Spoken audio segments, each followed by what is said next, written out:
Hey everybody, how you doing? We're here, Alpha Towers. I've got my mate here, Fred Drummond, top lad, head of the Evangelical Alliance in Scotland, and overlooker of prayer and other things. But Fred is somebody that we just love up here. He's been a real inspiration to me. He's been a real inspiration to loads of people across the nation, and somebody who actually just loves Jesus. Yeah. Which I just think is the best thing, Fred. So it's so great to have you here, mate. Thank you. It's great to be here. And how's life? Doing well? Yeah, doing great. There's always trying to see Jesus honoured, the kingdom advanced, Yeah. Strongholds being torn down. There's always challenges, isn't there? Yeah, absolutely. But Jesus is not finished with Scotland yet, Yeah. and not finished with me yet, so there's always things happening. Mate, love it, love it. And actually, I think that's one of the things that so many of us love about you, Fred, is that you've just got this like insatiable hunger to see things change and see things develop. And I think it's a real encouragement. And like, how does that play into your leadership? Do you think? Like, do you think that's a key element of what you do, or? Yeah, I think it is. Having become a Christian outside of church and reading about church before I ever really experienced church, I had real expectations of what church was going to be like. Yeah. And so first time I went, I was kind of overwhelmed by the apathy around it, you know. Good people and stuff, but that kind of passion just wasn't really there. Yeah. And I remember sitting thinking that first day, God, this has to be better than this. It has to be better because it's to glorify Jesus. Yeah. It has to be better because there was thousands of people round about this building who needed reach with the gospel. Yeah. And although I didn't know what leadership was, and I didn't know any theology really, Yeah. I knew people needed to know Jesus. Yeah. And I think that shaped pretty much everything I've done. So I've never really almost regarded myself as a leader or wanted leadership, but I have high expectation of what Jesus expects of the church. Yeah. And that's what keeps me awake at nights. Yeah. How could the church be better? How can we engage with things around justice and mercy, the gospel life? And that throughout my kind of 30 odd years or 30 years of faith has just taken me into different places. And the more I've started to know myself, the more I see things I'm good at and things I'm absolutely terrible at. Yeah. And began to have more sense about keep out the way of things where you're terrible at them and concentrate a bit more on the things you're good at. Yeah. That seems like a good thing to do in life. Yeah, I would agree with that. I think it's quite interesting that you were saying you don't really regard yourself as a leader, and actually I think that's a mark of a great leader, to be fair, is that they don't know that they are.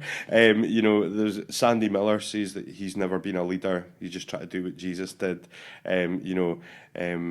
I can't remember the name. There was this big cardinal guy at the leadership conference a couple of years ago, leads the biggest charity in the world, you know. Right. He's like, I'm not really a leader. Just see what Jesus does, you know.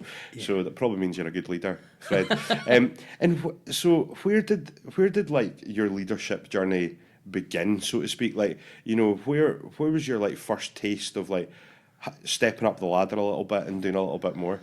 Well, it's been a fairly long journey, I guess, stumbling into things that nobody else wanted to do, probably. So probably a year after I became a Christian, I left I left Rosyth Dockyard where I was working, and I became a volunteer with the social work department. Okay, and cool. There was two guys, early teens, who physically should have been able to speak, but didn't speak because of trauma in their lives. Okay. And so I would hang out with them and play snooker and go swimming and all that sort of stuff. All the good bits. Which then kind of led me into going to Bible college eventually. And out of that, finding quite a lot of people becoming Christians when I began to speak about faith and life and stuff. So I started moving into leading groups and leading small groups and stuff like that. And then I became assistant minister at a church called Christen, which is just north of Glasgow. Were you at Christen? I was. That's where my father-in-law and mother-in-law go. Is that right? Shout out to Pete and Marion. Yeah. So when Martin and Anne Allen were at Christen, I was an assistant there. Yeah, and we know Pete. Right. Yeah. See, we're all family in It's a Scotland. Small world, isn't it? Yeah. And so that was a big help. in kind of lots of ways. And then everything else just came out of a passion for the gospel, I would say. So from Christ, and I went to Perth as a new union of two churches, no history of evangelical ministry in either. Biggest sort of parish area in Perth at the time, or one of the biggest. And bit by bit, we began to see people come to faith every year.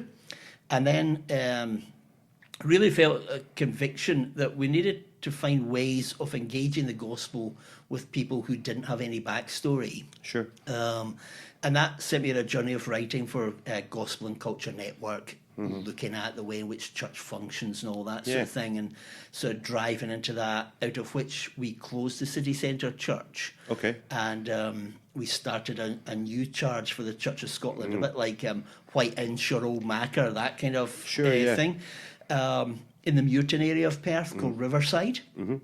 And that opened up a whole lot of doors into, people would come and visit it and see, because we ran for a couple of years as a Presbyterian church with no elders. Okay. We didn't have a building. We did a lot of prayer on the streets. We kind of looked at what it would be like to be church. And out of that, just it started to grow, and we were praying, God, what is it you want us to do? And we're a kind of, one of these strategy moments. And in the midst of that strategy moment, it became clear God was calling me out of it. Okay. Which was absolutely gutting, because I love local church. Absolutely. But it was almost to do what I was doing locally, nationally, which was, how do you encourage folks to take some risks? How do you raise the bar in prayer? How do you get people uniting? Because we need one another to see the nation changed. So that's the sort of journey of it. Yeah, so there's quite a lot of kind of different aspects of leadership within there, and so like, what was it like? So obviously, what you were developing, what you were pioneering with the Church of Scotland must have been quite revolutionary at the time, and it really broke the mould a little bit. How did you find kind of balancing traditional Presbyterian views and people in the community and all that? It must have been quite a hard place to kind of be in the middle of. Yeah, it was. I suppose one of the things I've learned, I've softened quite a lot over the years, or so my wife says, because I used to I don't suffer fools gladly, which is not a Jesus thing. He does, which is just as well. But I would get kind of impatient with structures that take so long to make decisions and stuff, you know. And I got, when we closed the church down, I got a lot of hate mail and really? And all sorts of things. We had people who would cross the road so they didn't have to speak to my wife and kids and myself, and but that's just part and parcel, I think. If you want to see change, particularly in Scotland, then you're not going to be universally applauded by the church, never mind by anybody else. So, there was always a mixture of how many hoops you have to jump through and all that kind of stuff. And in some ways, I'm really grateful to the Church of Scotland. It's what I was called into. It's where I was for a long time. And some of the people early on shaped some of my thinking, particularly around expository teaching, the need for a real sense of the word, that kind of quiet time, regularly, devotional life. But actually, in other ways, I'm quite happy not to be part of it. And and now all I have to do now is to bring different groups of evangelical Christians around the world into one room together. Which has its own set of eccentricities, as absolutely. I find. And just that idea of moving into that, Fred. So when I took over from Paul a little while ago now, you were one of the first people I spoke to. I sent you an email. It was like, Fred, you've been doing this for a while. You've been leading the Evangelical Alliance in Scotland for a long time. I know it's hard to tell because you look so young. But how have you found that? Like, what's been the real things that so you said you'd softened a bit. So where are the things you've had to kind of flex, shall we say, or soften within that? Because it is a different animal altogether, really, isn't it? Yeah, it's very different. I would say it took me a couple of years the difference between hanging out and working with the same community of faith all the time, where you're fairly chilled and everybody comes along as part of it because they like it and they know it, and the challenges are almost family challenges. And people will say, well, that's just Fred. I just let him kind of go off on one, whatever. That's how he is. Whereas coming into trying to work out, so looking at how the challenges facing the church in Scotland, and the level of influence or lack of it maybe that EA had, but the potential that it had, where do you start? And I think trying to clarify for myself, what are my strengths, what am I really passionate about, what bits do I have to do, but I'm never going to be great at, what things do I think I can add something to, and try to major on some of these. And that's been an ongoing journey, a self-discovery journey, and also just amazed by the way Jesus keeps showing up. You sometimes come to think, you think, I don't even know why I'm here. I can't be bothered with this. You'll know this. And I can't be bothered with this. What is it? And then the Spirit just shows up. And people come to faith, or people are restored, or peace falls upon people, and at the end of the day, I think that's why I do it, isn't it? Because there is something in unity, I think, that both reflects on the Trinity and kind of focuses onto heaven. So when the church, even in a small way, begins to get it right, and people are loving one another and forgiving and these kind of things, so I think, wow, there's a little glimpse into the Father, Son, Spirit relationship. And it's also, there's a time coming when we are so in love with Jesus that all the divisions that we've got and tribal badges and all that all drop away because nobody cares because you see Jesus. And I think, when we get that right, then there's a kind of doorway or a kind of new view into something that is a reality, but we're not getting it so often here.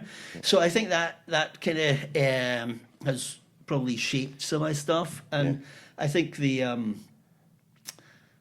the privilege, I guess, of speaking on so many different things or engaging EA, I've had to get a much wider knowledge of stuff. If you say, what is it you really want to do? I say, I want to pray. I want to meet with Jesus.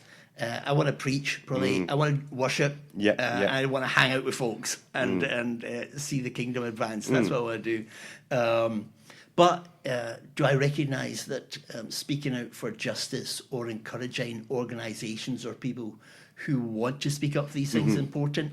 Well, of course it's important. Do I want to get EA behind some of the advocacy stuff around public leadership or about some stuff in Parliament or stuff? Of course I do. And so I'm having to step into worlds that aren't naturally my world, really, and engage with that. So that's always stretching. I think it is. And I think, I think John Wimber said it really, really well. It's the already and the not yet, isn't it?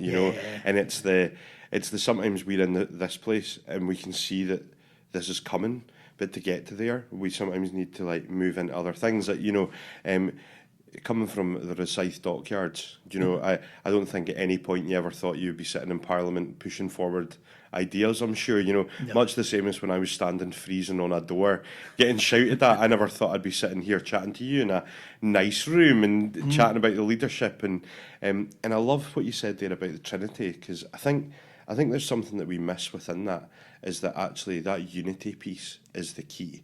And we can talk a lot about unity in church, and especially in leadership, like how do we unify people, how do we bring people together? But there is just something about the way that works from a kingdom perspective. And I just wonder, when we're looking towards, for example, Generation Z, tail end millennials, they're trying to break down the barriers of denomination. They don't see denomination as an issue, and I appreciate that we get to sit in a slightly different position and that we get to see over a lot of the church in Scotland and bridge some of those gaps. But how do you see that playing out going forward in your role? Like, how can we lower the walls of division and see unity coming in more? Yeah, I think there is an easy answer, but practically there's no easy answer. Sure. Yeah. So I think the easy answer is the more I'm consumed by Jesus, the less I feel I have to push my own corner. Sure.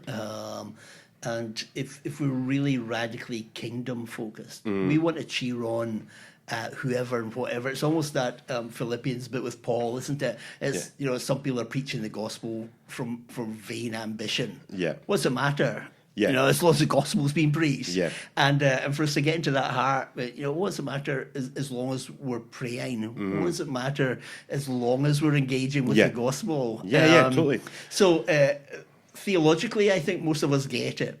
Practically, when we say, well, are you willing to serve brothers and sisters to make this happen? Are you able to do this without your brand being the primary one, or your church being the driver, or stuff? Are we able to lay things down?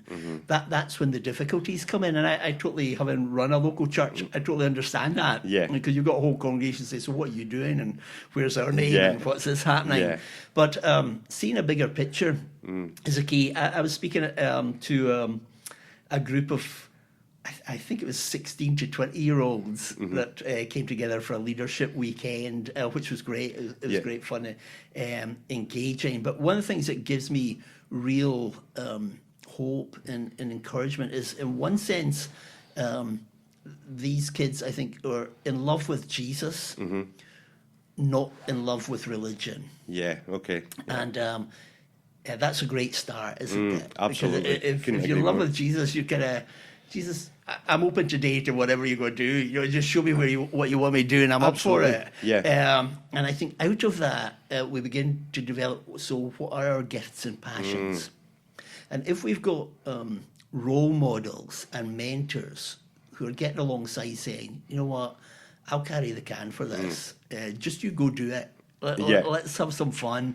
Go after the dream. Go for the vision. And I think our job, my job now, as much is to say to folks, if we can get behind this, if I can support you, if you want me to come on a platform and be alongside or write something for you, I want to do that so that you flourish and grow, because you carry something. And in Scotland, we've not been great, I don't think, at saying to younger leaders, whatever generation, but the next generation down, saying to them, absolutely, I see something of Jesus in you, and you've got to go after it. We tend to have said in the past, well, you've got to look like me, you've got to be older, you've got to understand church before you come up with that random idea. Now we're living in a world where 16-year-olds speak at United Nations. Absolutely. And there are 16-year-olds in church in Scotland. I'm convinced if they had a platform, they would have something. They to would say. have something to say. I know a few of them, and they definitely have stuff to say. So, there we go. Yeah.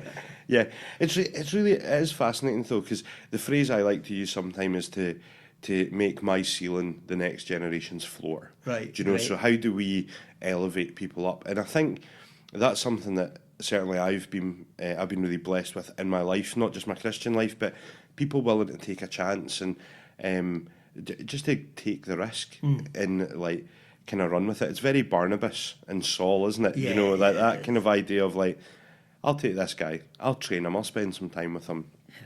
And how has that played out in your life, Fred? Have you had people like, who are the people that have allowed you to do that to get you to where you are? Well, there's been different people in my life, at different spells in my life. But when I first became a Christian, I was still in the dockyard. There was a guy who's actually a barber, who's a Christian, who had known my dad. My dad wasn't interested in church at all, but had known my dad, who started inviting me every Thursday night for tea, and then like for 3 hours.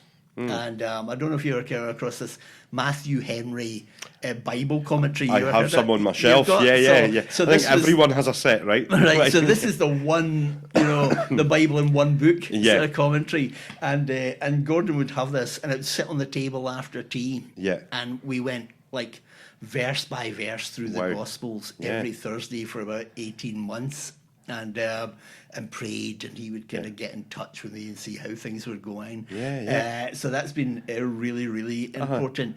Other people like Martin Allen. People like that who've taken an interest at different parts of my life and said, here's where we think some of your gifts are. You should invest a bit more in that. And for probably the last 10 years, I've really had an accountability group, now maybe longer now, who are people that say, you've got free permission. Ask whatever you want. Ask about my money, my life, whatever.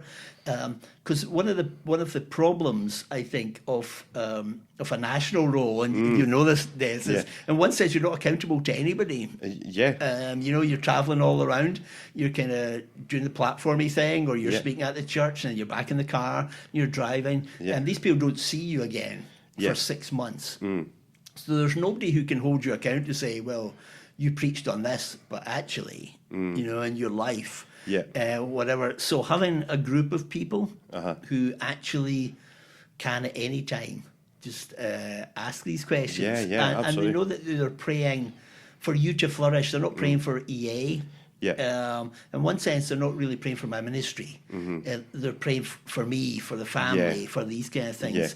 So that's important, and that's now I think there's 4 people probably that I meet every month, every couple of months, that in an informal way, I guess I'm mentoring or I'm a sounding board for.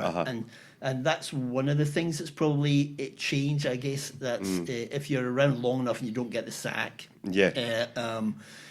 people think you must have learned something worth learning. At least how to avoid P45s, right? And how little they know, really. After 5 minutes, they think, it's a waste of a coffee. But I try and do that. And it's great because it keeps me grounded as well, because you forget questions. It's why I'm on a church leadership as well.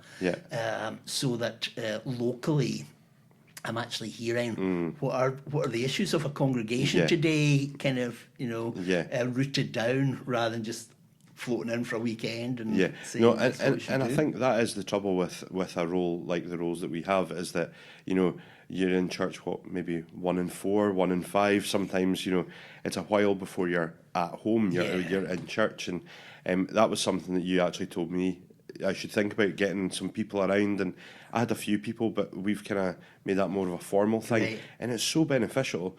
And I also appreciate our time together, and us being able to bounce ideas around and doing all that kind of thing. And I think you're right. It's about those things are the things that shape us, and they also show us how we can do it going forward, don't they?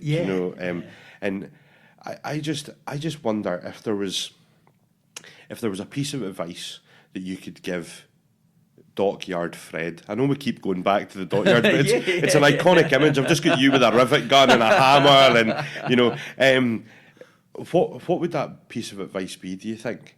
Knowing where your journey's going, what would be your do this? Stay close to Jesus, because ultimately, looking back on all the years of leadership, when you get to heaven, there's no director of any organisation. There's no head of a big church. There's just worshippers and Jesus. So better to be as close a worshipper as you can be now. So that's not a shock to you when you get to heaven. So staying close to Jesus and having the faith to believe that the more the closer your encounter, the greater your impact. And it's almost a byproduct. You don't encounter Jesus so that you've got impact in the world. But the closer you are to Jesus, the more Jesus impacts through you into the world. And the temptation for the Fred over the 30 years is to get caught up in so many projects, ideas, plans. When actually the ultimate goal is to spend more and more time with Jesus. And out of that, then, where you go, hopefully, there is something of Jesus being carried. Yeah, yeah. I love that, man. It's beautiful. And one final question. Yeah. How does leadership affect your beloved NFL team? Yeah, well, there's a lot of prayer going in at the moment, because the Falcons have won one game in the first 5. Sure. And God really has said, well, you think you're a person of faith. I'm going to show you what faith is. You're going to be a Scotland football supporter, an Edinburgh rugby supporter, a Dunfermline football supporter, and an Atlanta Falcons NFL supporter. Yeah. There's definitely some thorns in the flesh happening there. Believe me, every week there's real faith issues. Yeah. Amazing. Fred, love it. Thank you so much for your time. I know how busy you are, and we'll just keep praying for you, and we really appreciate all that you do around Scotland. So on behalf of the nation, thank you, my friend, and from all of us here, it's just been great having you. Oh, it's great, and I love Alpha, love what you do, Des, and the team, and looking forward to next year and Invite 2020. Yeah, absolutely. And God is going to do something in the nation, and it'll be great to journey with you in that. Mate, love it. Awesome. Thanks so much, Fred. See you later. Great, thanks.